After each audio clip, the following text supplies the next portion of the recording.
ಹಾಗಸ್ ಎಲ್ರಿಗೂ ನಮಸ್ಕಾರ. So big ಬಾಸ್ನ ಬೆಳಿಗ್ಗೆ ಪ್ರೋಮೋ ರಿವ್ಯೂ ನೋಡಿದ್ರೆ ಅಂತ ಅನ್ಕೊಂತೀನಿ. ಆ್ಯಂಡ್ ಅದ್ರಲ್ಲಿ ನಾನು ಏನೇನು ಹೇಳಿದ್ದೀನಿ ಎಲ್ಲ ಕೂಡ ನನ್ನ ಒಂದು ಮನಸ್ಸಿಂದ ಆ್ಯಂಡ್ ಯೋಚನೆ ಮಾಡಿ ಹೇಳಿರುವಂಥದ್ದು. ಇದರಲ್ಲಿ ಖಂಡಿತವಾಗ್ಲೂ ಬಿಗ್ ಬಾಸ್ದು ಕೂಡ ತಪ್ಪಿದೆ.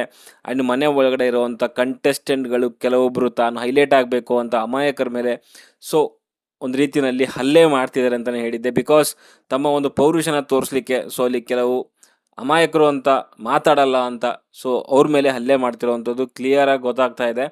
ಆಮೇಲೆ ಇನ್ನೊಂದು ಹೇಳ್ತಾ ಇದ್ದೀನಿ, ನಾನು ಬಿಗ್ ಬಾಸ್ ಹೇಳ್ತಿರೋವಂಥದ್ದು, ಇದನ್ನು ಹಾಗೆ ಕಂಟಿನ್ಯೂ ಮಾಡಿದ್ರೆ ಖಂಡಿತವಾಗ್ಲೂ ಹೇಳ್ತೀನಿ ಸೊ ನಿಮ್ಮ ಮೇಲೇ ಒಂದು ಮಾತುಗಳು ಬರಬೇಕಾಗುತ್ತೆ. ಆ್ಯಂಡ್ ಆಲ್ರೆಡಿ ಕೂಡ ಹೇಳಿದ್ದೀನಿ, ಲಾಸ್ಟ್ ಸೀಸನಲ್ಲೂ ಕೂಡ ಹನುಮಂತನ ಮೇಲೆ ಭವ್ಯ ಕೈ ಮಾಡಿದಾಗ ಆ್ಯಂಡ್ ಧನು ಮೇಲೆ ರಜತ್ ಕೈ ಮಾಡಿದಾಗ ಕೂಡ ಹೇಳಿದ್ದೀನಿ. ಸೊ ಇದು ನಿಜವಾಗ್ಲೂ ಔಟ್ ಆಫ್ ಕಂಟ್ರೋಲ್ ಹೋಗ್ತಾ ಇದೆ. ಆಮೇಲೆ ರಜತ್ ಕೂಡ ಕೆಟ್ಟದಾಗಿ ಮಾತಾಡಿದಾಗ ಕೂಡ ಅದ್ರ ಬಗ್ಗೆ ವಾಯ್ಸ್ ರೈಸ್ ಮಾಡಿದ್ವಿ. ಅದಾದಮೇಲೆ ಸ್ವಲ್ಪ ಕಂಟ್ರೋಲ್ ಮಾಡ್ಕೊಂಡಿದ್ರು ಸುದೀಪ್ ಸರ್ ಬೈದಾದ್ಮೇಲೆ.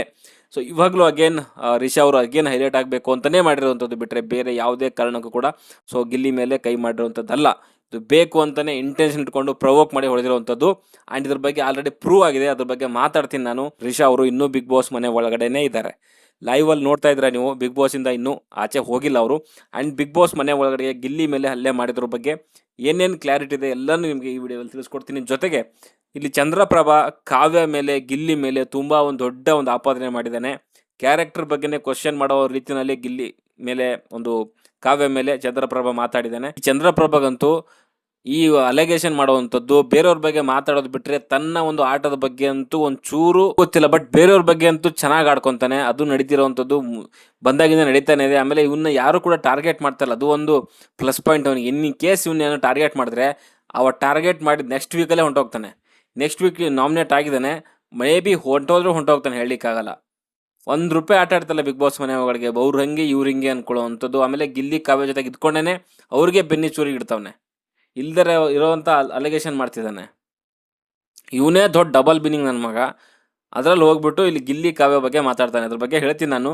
ಆ್ಯಂಡ್ ಇನ್ನು ಇಲ್ಲಿ ಹೊಡೆದಿರೋವಂಥ ವಿಚಾರವಾಗಿ ಕಾವ್ಯ ಅವರು ಒಂದು ಕ್ಲಾರಿಟಿ ಕೊಟ್ಟಿದ್ದಾರೆ. ಸೊ ಏನೇನು ಆಯಿತು ಏನೇನಿಲ್ಲ ಬಾತ್ರೂಮ್ ವಿಷಯದಲ್ಲಿ ಅಂತ ಲೈವ್ ವಿಡಿಯೋ ನೋಡಿರೋ ಪ್ರಕಾರ ಅಲ್ಲಿ ಕಾವ್ಯ ಕ್ಲಿಯರಾಗಿ ಹೇಳ್ತಿದ್ದಾರೆ, ನಾನು ಸ್ನಾನಕ್ಕೆ ಹೋಗಿ ಬರ್ತಾ ಇದ್ದೆ. ಸೊ ಅವಾಗ ಅಲ್ಲಿ ಯಾರು ರಿಷಾ ಹೋಗ್ತಾಳೆ. ರಿಷಾ ಹೋಗಿದ್ದಾದ್ಮೇಲೆ ರಿಷಾ ಹೋಗಿದ ತಕ್ಷಣ ಅಲ್ಲಿ ಗಿಲ್ಲಿ ಹೇಳ್ತಾನೆ, ಇದೊಂದು ಬಕೆಟ್ ಬಿಸಿನೀರು ತುಂಬಿಕೊಡು ಅಂತ. ಸೊ ಬಕೆಟ್ ತೊಗೊಂಡಂಥ ರಿಷಾ ಅವರು ಸೊ ಅದನ್ನು ತುಂಬಿ ಕೊಡಬೇಕಾಗಿತ್ತು.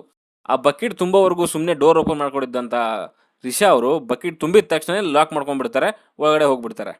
ಒಳಗಡೆ ಹೋಗಿ ಸ್ನಾನ ಮಾಡ್ಕೊಂಡು ಆರಾಮಾಗಿ ಒಳಗಡೆ ಕುತ್ಕೊಂಡ್ಬಿಡ್ತಾರೆ. ಹೊರಗಡೆ ಗಿಲ್ಲಿ ಸೂರಜ್ ವೇಟ್ ಮಾಡ್ತಾ ಇರ್ತಾರೆ. ಇವ್ರಿಗೆ ಎಷ್ಟು ಉಳಿದಿರ್ಲಿಕ್ಕಿಲ್ಲ. ಅಲ್ಲಿ ಆಲ್ರೆಡಿ ಗಿಲ್ಲಿ ಹೇಳ್ತಾನೆ, ನೀನು ಬಕೆಟ್ ಕೊಡ್ತೀಯಾ ಕೊಡಲ್ವಾ ಅಂತ ಕೇಳ್ತಾನೆ. ಕೊಟ್ಟಿಲ್ಲ ಅಂತೀನಿ, ಬಟ್ಟೆ ತಂದು ಇಲ್ಲಿ ಬಾತ್ರೂಮ್ ಹತ್ರ ಹಾಕ್ತೀನಿ ಅಂತ ಹೇಳ್ತಾನೆ. ಹೇಳಿದ್ದಾದ್ಮೇಲೆ ತಂದು ಹಾಕಿರುವಂಥದ್ದು ಇದನ್ನ ಬಟ್ಟೆನ ವಾರನ್ ಮಾಡಿ ಹೋಗಿದ್ದಾನೆ. ಬಕೀಟು ತೊಗೊಂಡಾದ್ಮೇಲೆ ಬಿಸಿನೀರು ತುಂಬಿಕೊಡ್ತೀನಿ ಅಂತ ತುಂಬಿಕೊಡ್ಬೇಕು. ಈ ಥರದ ನಾಟಕಗಳೇನಕ್ಕೆ ಮಾಡಬೇಕಾಗಿತ್ತು? ಅವನು ಆಲ್ರೆಡಿ ಹೇಳಿದ್ದಾನೆ, ನಾನು ಬಟ್ಟೆ ತಂದು ಇಲ್ಲಿ ಹಾಕ್ತೀನಿ ಅಂತ. ಅಷ್ಟು ವಾರ ಮಾಡಿದಾದ್ಮೇಲೂ ಅಲ್ಲಿ ಬಟ್ಟೆ ನೋಡಿದ್ದಾದ್ಮೇಲೆ ಅಷ್ಟೊಂದು ರೈಸ್ ಆಗುವಂಥದ್ದು ಏನಿತ್ತು? ನಾನು ತಪ್ಪು ಮಾಡಿದ್ದೀನಿ, ಅವನು ತಪ್ಪು ಮಾಡಿದ್ದಾನೆ, ಅಲ್ಲಿಗೆ ಮುಗ್ದೋಗಿರೋದು. ಅಥವಾ ಕಾಮಿಡಿ ಮಾಡಿದ್ದಾನೆ, ಮುಗ್ದೋಗಿರೋದು. ಅದನ್ನೆಲ್ಲ ಹೋಗಿ ಅಲ್ಲಿ ಬೆಡ್ರೂಮ್ ಒಳಗಡೆ ಹೋಗಿ ಕಾಲಲ್ಲಿ ಒಂದು ಬಟ್ಟೆ ಒಗೆಯೋದು, ಇಡೀ ಇದ್ರ ತುಂಬ ಎಲ್ಲ ಹರಡುವಂಥದ್ದು ಏನು ಅವಶ್ಯಕತೆ ಇತ್ತು? ಕೈ ಮಾಡುವಂಥದ್ದು ಅವಶ್ಯಕತೆ ಏನಿತ್ತು? ತಳ್ಳೋವಂಥ ಅವಶ್ಯಕತೆ ಏನಿತ್ತು? ಆಗಿರೋವಂಥ ವಿಷಯ ಅಷ್ಟು. ಶುರುವಾಗಿದ್ದು ಅವಳು ರಿಷಾಯಿಂದಾನೆ, ಎಂಡ್ ಮಾಡಿದಂಥದ್ದು ಗಿಲ್ಲಿ. ಏನು ಅವ್ರ ಅಪ್ಪನ ಮನೆ ಆಸ್ತಿನ ಬಿಗ್ ಬಾಸ್ ಅನ್ನೋವಂಥದ್ದು. ಸೊ ಅಲ್ಲೇ ಅಂತೂ ಆಗಿದೆ. ಆಮೇಲೆ ಇದರಲ್ಲಿ ಅಶ್ವಿನಿ ಅವ್ರದ್ದು ಕೂಡ ಒಂದು ಕೈವಾಡ ಇದೆ ಅಂತೆ. ಆ ಬಾತ್ರೂಮಲ್ಲಿ ಆಗಿರುವಂಥ ಜಗಳನ ಕ್ಯಾಪ್ಟನ್ ಗಿಡಿ ತುಂಬ ದೊಡ್ಡದು ಮಾಡಿರುವಂಥದ್ದು ಈ ಒಮ್ಮನೆ. ಅಲ್ಲಿ ಗಿಲ್ಲಿ ಹೇಳ್ದ ಲೈವಲ್ಲಿ, ಬಾತ್ರೂಮಲ್ಲಿ ಆಗಿರುವಂಥ ವಿಷಯನ ಕ್ಯಾಪ್ಟನ್ ಕರೆದ್ಬಿಟ್ಟು ದೊಡ್ಡದು ಮಾಡೋ ಅವಶ್ಯಕತೆ ಏನಿತ್ತು ಅಂತ ಕೇಳ್ದ. ನಿಮ್ಮ ಒಂದು ಇದಕ್ಕೆ ಲೆವೆಲ್ಗೆ ಇದು ಸರಿ ಅಂತ ಅನ್ಸುತ್ತಾ ನಿಮಗೆ ಅನ್ನೋ ರೀತಿಯಲ್ಲೂ ಕೂಡ ಕೇಳ್ದ. ಆಮೇಲೆ ರಿಷಾಗೆ ಕೆಲವೊಂದು ಕೌಂಟ್ರ್ಗಳನ್ನ ಕೂಡ ಕೊಟ್ಟಿದ್ದಾನೆ. ಅಲ್ಲ, ನೀನು ಹೇಳ್ತೀಯಾ ಟ್ರಿಗರ್ ಮಾಡಬೇಡಿ ಅಂತ. ನೀನು ಟ್ರಿಗರ್ ಮಾಡೋಕ್ಕೆ ನೀನೇನು ದೊಡ್ಡ ಕಾಂಪಿಟೇಟ್ರ? ನೀನು ಬಂದಾಗಿಂದ ಕಾಮಿಡಿ ಪೀಸ್ ಆಗೇ ಇರೋವಂಥದ್ದು.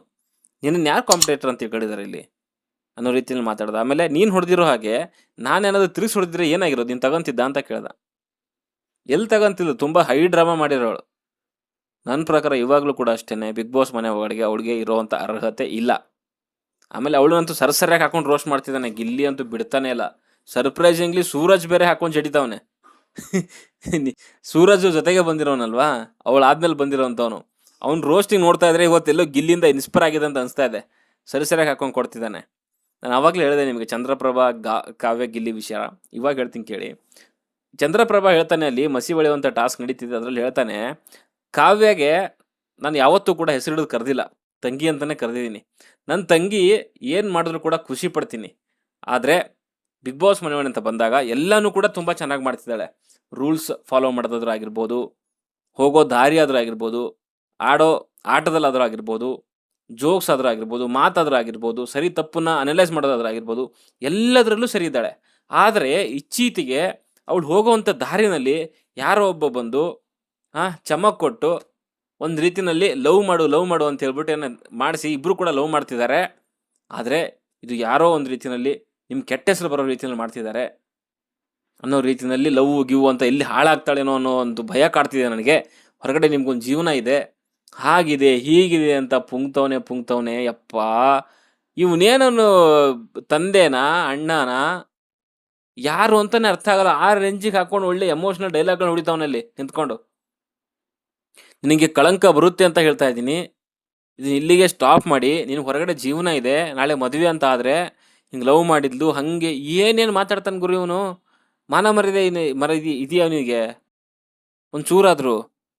ಅಲ್ಲ, ಇವನೇನು ಶೋನಲ್ಲಿ ಏನಾದ್ರು ಬೋಧನೆ ಮಾಡೋಕೆ ಹೋಗೋಣ? ಸುದೀಪ್ ಸರ್ ಈ ರೇಂಜಿಗೆ ಹೇಳಿಲ್ಲ ಯಾವತ್ತೂ ಕೂಡ. ಇವ್ನು ಗೆಲ್ಲಕ್ಕೆ ಹೋಗಿರೋಂಥ ಒಬ್ಬ ಕಾಂಪಿಟೇಟರು ಅವ್ನು ಗಿಲ್ಲಿ ಆಗಲ್ಲ ಅನ್ನೋ ಒಂದೇ ಒಂದು ಕಾರಣಕ್ಕೆ ಈ ರೇಂಜ್ಗೆ ಆ ಹುಡುಗಿ ಬಗ್ಗೆ ಹಿಂಗೆ ಆಡ್ತಾವನೆ. ಅವ್ರು ಆ್ಯಕ್ಚುಲಿ ಅವರೆಲ್ಲ ಕಳ್ಕೊಂತಿರೋರಂಥವ್ರು. ಕಾವ್ಯ ಗೊತ್ತಿದೆ ಎಲ್ಲಿ ಏನು ಮಾಡ್ತಿರ್ಬೇಕು, ಎಲ್ಲಿ ಎಷ್ಟರಲ್ಲಿ ಇರಬೇಕು ಅನ್ನೋವಂಥದ್ದು. ಗಿಲ್ಲಿಗೂ ಕೂಡ ಗೊತ್ತಿದೆ. ಇವನು ಇಲ್ಲದೆ ಇರೋವಂಥದ್ದನ್ನೆಲ್ಲ ಹೇಳ್ಬಿಟ್ಟು ಗಿಲ್ಲಿ ಹೆಸರು ಹಾಳು ಮಾಡಬೇಕು ಅಂತ ಮಾಡ್ತಿರೋಂಥ ನಾಟಕ ಇದು. ನಾನು ಮಾಡ್ದಿರೋಂಥದ್ದು ನನ್ನ ಕೈಲಿ ಕಿಸಿಯಾಕಾಗದಿರೋದನ್ನ ಗಿಲ್ಲಿ ಮಾಡ್ತಾವನಲ್ಲ, ನನ್ನ ಓವರ್ ಶ್ಯಾಡೋ ಮಾಡ್ತಾವನಲ್ಲ. ಕಾಮಿಡಿ ಕೋಟದಿಂದ ಬಂದಿರೋಂಥವ್ರು ಇಬ್ಬರು ಕೂಡ ನನ್ನನ್ನು ಓವರ್ ಶ್ಯಾಡೋ ಮಾಡ್ತಾವನಲ್ಲ ಅನ್ನೋಂಥ ಊರಿಗೆ ಈ ನನ್ನ ಮಗ ಹಿಂಗೆ ಹೇಳ್ತಾವನೆ. ನಾನು ಈ ಪದಗಳ ಹೇಳಬಾರ್ದು, ಬಟ್ ಆದರೂ ಹೇಳ್ತಾ ಇದ್ದೀನಿ. ಯಾಕಂದರೆ ಇಂಥ ಸ್ಟೇಟ್ಮೆಂಟ್ಗಳು ಕಾವ್ಯ ಗಿಲ್ಲಿ ಬಗ್ಗೆ ಏನು ಸ್ಟೇಟ್ಮೆಂಟು ಅಂದರೆ, ಗಿಲ್ಲಿಯಿಂದ ಕಾವ್ಯ ಇದು ಹಾಳಾಗ್ತಿದ್ದಾಳೆ ಅಂದಂಗೆ, ಕಾವ್ಯನ ಗಿಲ್ಲಿ ಹಾಳು ಮಾಡ್ತಿದ್ದಾನೆ ಅನ್ನೋ ರೇಂಜಿಗೆ ಹೇಳ್ತಿದ್ದಾನೆ. ಅದನ್ನೇ ಹೇಳು ನೋಡೋಣ. ಗಿಲ್ಲಿಗೆ ಹೇಳಬೇಕಾಗಿತ್ತು, ಕಾವ್ಯನಿಗೆ ಹೇಳ್ತಿದ್ದೆ ಇಂಡೈರೆಕ್ಟಾಗಿ. ಗಿಲ್ಲಿನ ಹೆಂಗಾದ್ರೂ ಮಾಡಿ ಕೆಟ್ಟ ಹೆಸರು ತರಬೇಕು ಅನ್ನೋವಂಥ ಇದು ಅಷ್ಟೇನೆ ಇದು. ಅದು ಬಿಟ್ಟರೆ ಇನ್ನೇನು ಇಲ್ಲ. ನನಗೆ ಗೊತ್ತಿರೋಂಗೆ ಕಾವ್ಯ ಆಗಿರ್ಬೋದು, ಗಿಲ್ಲಿ ಆಗಿರ್ಬೋದು, ತನ್ನ ಹದ್ದು ಮೀರಿ ಎಲ್ಲೂ ಕೂಡ ನಡ್ಕೊಂಡಿಲ್ಲ ಅವರು. ಅದನ್ನು ಅರ್ಥ ಮಾಡ್ಕೊಂಡಿದ್ದಾರೆ ಇಡೀ ಕರ್ನಾಟಕ ಜನತೆ. ಹೊರಗಡೆ ಕೆಲವೊಂದು ಹಂಗೆ ಆಗ್ತಿದ್ದಾವೆ ಹಿಂಗೆ ಆಗ್ತಿದ್ದಾವೆ ಎಲ್ಲ ಓಕೆ, ಬಟ್ ಇಬ್ಬರೂ ಕೂಡ ಆ ಲಿಮಿಟ್ ಕ್ರಾಸ್ ಮಾಡಿಲ್ಲ ಅವರು. ಯಾವುದು ಅತಿಯಾಗಿ ತಗೊಂಡಿಲ್ಲ ಅವರು. ಸೊ ಅದನ್ನು ಅರ್ಥ ಮಾಡ್ಕೊಬೇಕಾಗಿದ್ದಂಥದ್ದು ಚಂದ್ರಪ್ರಭ. ಅವನು ವಯಸ್ಸಿಗೆ ಒಂದು ಬೆಲೆ ಇಟ್ಕೊಂಡು ಅವನು ಯೋಗ್ಯತೆ ತಕ್ಕಂಗೆ ಇರಬೇಕಲ್ಲಿ. ಮಕ ನೋಡಿದ್ರೆ ಅವ್ನು ಹೇಳ್ತಾ ಇಲ್ವಾ, ಅವನು ಬಿಗ್ ಬಾಸ್ ಮನೆ ಒಳಗಡೆ ದೊಡ್ಡ ದುರಂತ. ₹1 ಕಾಮಿಡಿ ಇಲ್ಲ, ಏನಿಲ್ಲ. ಅದೇ ಗಿಲ್ಲಿ ಅದೇ ಕಾವ್ಯ ಹೆಸರು ಇಟ್ಕೊಂಡೇ ಇಲ್ಲಿವರೆಗೂ ಬಂದಿದ್ದಾನೆ ಅವನು. ಸೊ ಇಷ್ಟಾಗಿದೆ ಲೈವಲ್ಲಿ ಅಪ್ಡೇಟ್ಗಳು ಬಂದಿರೋ ಪ್ರಕಾರ. ಆ್ಯಂಡ್ ಎಪಿಸೋಡಲ್ಲಿ ತುಂಬ ಚೆನ್ನಾಗಿರುತ್ತೆ ಅನ್ಕೊತೀನಿ. ಯಾಕಂದರೆ ಚೆನ್ನಾಗಿ ಬರ್ತಾ ಇದೆ. ಲೈವಲ್ಲಿ ನೋಡ್ತಾ ಇದ್ರೆ ಸಖತ್ ಎಂಟರ್ಟೈನಿಂಗ್ ಆಗಿದೆ. ಆಮೇಲೆ ಕೌಂಟ್ರ್ಗಳಂತೂ ಅಶ್ವಿನಿಗೆ, ರಿಷಾಗೆ ಸರಿಯಾಗಿ ಹಾಕೊಂಡು ಕೊಟ್ಟಿದ್ದಾನೆ ಗಿಲ್ಲಿ. ಎಪಿಸೋಡಲ್ಲೇ ನೋಡಿ, ನಾನು ಜಾಸ್ತಿ ಹೇಳಿಕ್ಕೆ ಹೋಗಲ್ಲ.